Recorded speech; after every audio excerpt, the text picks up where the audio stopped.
हमारे लोग अभी 20-25 लोग फंसे हुए हैं, हमारी कोई नहीं सुन रहा।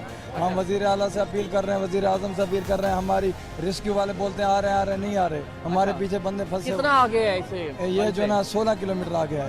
16 किलोमीटर पानी है। खान बेला बस्ती कोठी मोड़ शीनी मियानी। हाँ घरों तक पानी आ गया। हाँ घरों तक पानी आ, खुले आसमान तले हमारे बंदे बैठे हुए हैं। अभी तक हमारी कोई नहीं सुन रहा।